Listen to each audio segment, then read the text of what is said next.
বঙ্গোপসাগরের নিম্নচাপের প্রভাবে উপকূলীয় অঞ্চল সহ দেশের বিভিন্ন জেলায় বৃষ্টি অব্যাহত রয়েছে। সমুদ্র বন্দরগুলোতে চলছে ৩ নম্বর সতর্ক সংকেত। এ নিয়ে বিস্তারিত জানাতে হাতিয়া থেকে যুক্ত হচ্ছেন সহকর্মী নাসিম শুভ এবং রাজধানী থেকে যুক্ত হচ্ছেন সহকর্মী সানি মৃধা। আমরা শুরুতেই যাব হাতিয়াতে, সেখানে আছেন সহকর্মী নাসিম শুভ। শুভ, একটু জানাবেন যে হাতিয়ায় যে নিম্নচাপের যে প্রভাব সেখানে কতটা রয়েছে এবং স্থানীয়রা কি বলছেন এবং তাদের কোনো প্রকার ভোগান্তি হচ্ছে কিনা।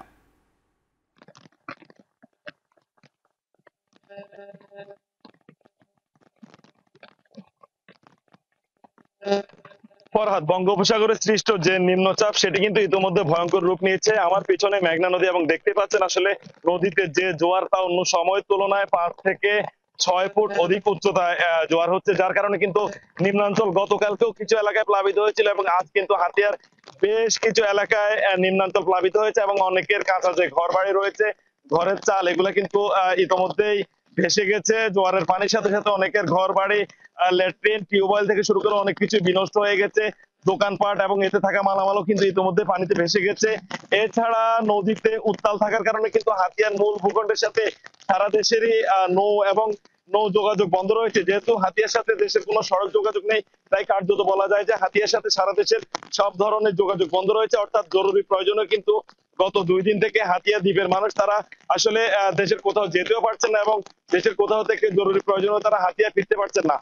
এছাড়া আমি এই মুহূর্তে যেখানে আছি নোয়াখালীর হাতিয়া উপজেলার হরণী ইউনিয়ন, এবং এই হরণী ইউনিয়নে আমার পিছনে কিছু লোকালয় ছিল, এই সকল লোকালয়ও কিন্তু ইতিমধ্যে পানিতে ডুবে গেছে এবং এই সকল ঘর বাড়িতে থাকা যে সকল মানুষ রয়েছেন তারা কিন্তু অন্যের বাড়িতে, দোকানপাটে, মসজিদে আশ্রয় নিয়েছেন, কারণ তাদের ঘর ইতিমধ্যে পানিতে ডুবে গেছে এবং তাদের কিন্তু ঘরে থাকার মতো আসলে কোনো পরিবেশ নেই।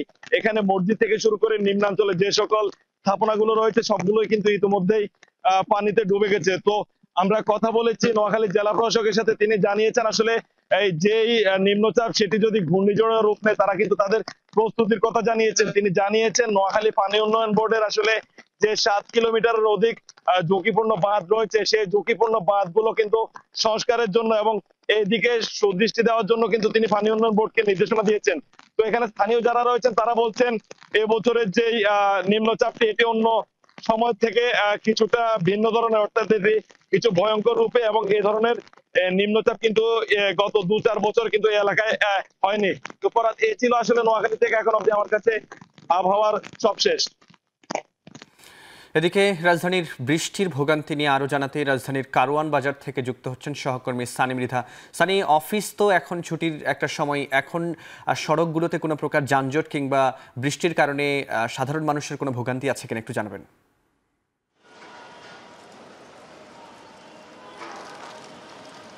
ফরহাদ, আপনি যেমনটা বলছিলেন যে অফিস এখন শেষ সময়, আপনি সেটাই আমরাও দেখছিলাম যে অফিস শেষ হওয়ার পর কিন্তু বৃষ্টির পাশাপাশি যে দমকা হাওয়া হচ্ছে, ভারী বৃষ্টি হচ্ছে, মানে সেই কারণে কিন্তু রাজধানীর বিভিন্ন জায়গায় জলবদ্ধতাও তৈরি হয়েছে। একই সাথে শেষ সময় হওয়াতে কিন্তু ভালো তীব্র যানজটও তৈরি হয়েছে।